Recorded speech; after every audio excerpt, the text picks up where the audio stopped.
Assalamualaikum warahmatullahi wabarakatuh. Saya Aisyah Fadilah, nomor absen 16, Prodi Komunikasi dan Penyiaran Islam di IAIN Madura, kelas A, semester 6. Alhamdulillahirrabbilalamin, pada kesempatan kali ini saya diberikan kesempatan untuk sedikit mereview tentang memahami komunikasi pemasaran politik. Mana pengertian komunikasi pemasaran adalah sejumlah kegiatan komunikasi yang sering juga disebut sebagai promosi. Nah, dalam promosi ini biasanya ada rangka penjualan produk yang berupa barang atau jasa. Sedangkan komunikasi pemasaran politik adalah kegiatan promosi yang bersangkutan dengan penjualan produk politik. Apa saja sih produk-produk politik? Produk-produk politik bisa saja termasuk seperti halnya janji-janji politik dari aktor atau lembaga, atau bisa disebut partai politik. Dan produk politik itu bisa berubah-ubah sesuai dengan situasi dan kondisi sistem politik yang berlaku, begitu.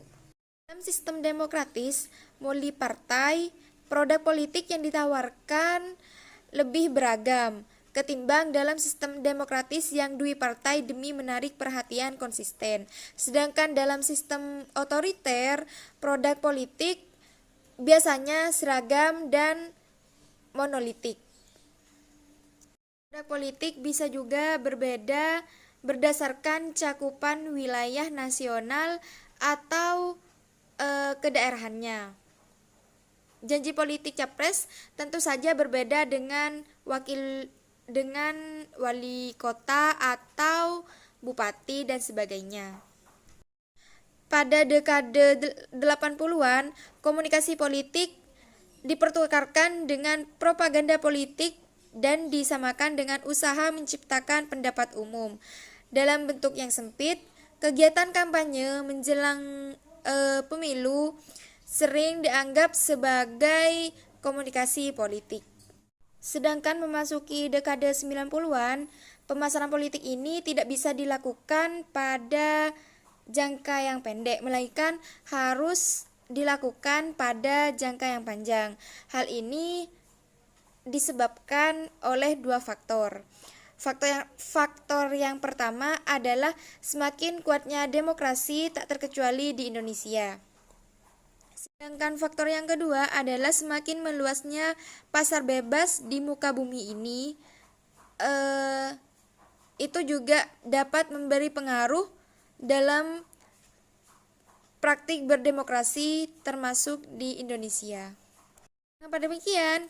Karena seperti yang kita ketahui, dalam ekonomi pasar bebas, keputusan pembelian ditentukan oleh mekanisme pasar. Harga adalah hasil kompromi antara penawaran dan penerimaan. Pembeli bebas memilih mana yang akan mereka beli. Jadi kita sebagai penjual tidak bisa memaksakan untuk si pembeli itu meminati apa yang ingin kita jual. Maksudnya misalnya si pembeli cuma minat ke produk yang A. Jadi kita itu tidak bisa memaksakan si pembeli untuk juga meminati si produk yang B, begitu. Dalam kegiatan pasar bebas, para penjual bisa dengan sekuat tenaga mempersuasi para calon pembelinya melalui media-media yang secara umum terbagi atas 6 kelompok. Pertama yaitu saluran komunikasi politik lini atas. Dalam media komunikasi politik lini atas ini bisa berbentuk koran, majalah, radio, dan TV. Sedangkan yang kedua yaitu komunikasi politik lini bawah. Bisa saja berupa poster, spanduk,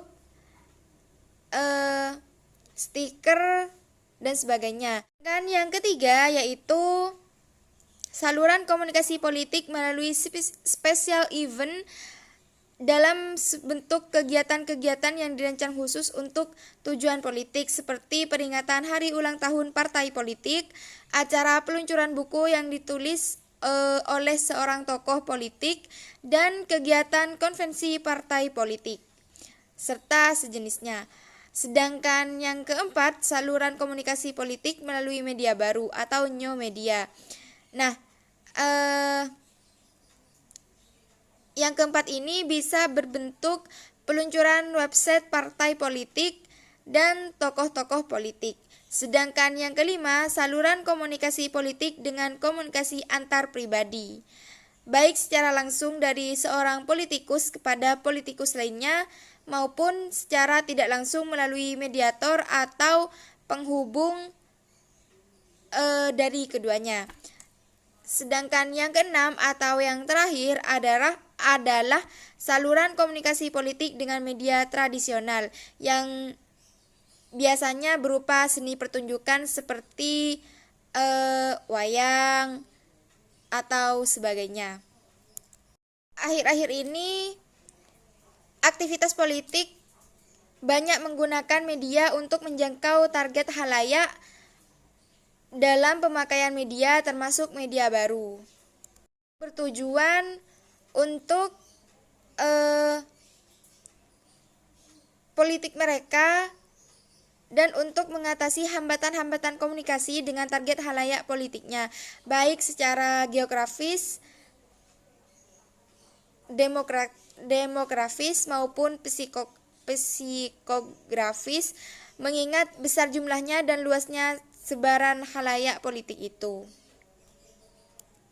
Dalam komunikasi politik dengan komunikasi pemasaran itu tidak jauh berbeda dengan pemasaran lainnya, yaitu pasti di dalamnya ada yang namanya penjual dan ada juga yang namanya pembeli. Dimaksud penjual di sini adalah para komunikator, sedangkan yang dimaksud dengan pembeli yaitu adalah halayak politik. Untuk menjual suatu produk, kegiatan pemasaran biasanya memiliki sejumlah metode komunikasi. Untuk menjual produk di sini, kita harus mengadakan metode-metode komunikasi seperti halnya kita berpromosi tentang produk yang akan kita jual kepada si pembeli. Sedangkan tujuannya penjualan adalah agar konsumen bersedia mengeluarkan biaya atau tenaga atas produk yang kita jual, atas produk yang mereka beli, begitu. Sedangkan tujuan dari pemasaran politik adalah supaya halayak atau masyarakat memberikan suara kepada aktor atau lembaga atau bisa juga disebut partai yang memberi mereka janji-janji politik. Komunikasi politik ini dibedakan menjadi 3 jenis, yaitu yang pertama adalah aktivitas sebagai komunikator politik yang menyuarakan kepentingan bersama atau kepentingan kelompok dengan idealisme tertentu. Biasanya hal ini dilakukan dalam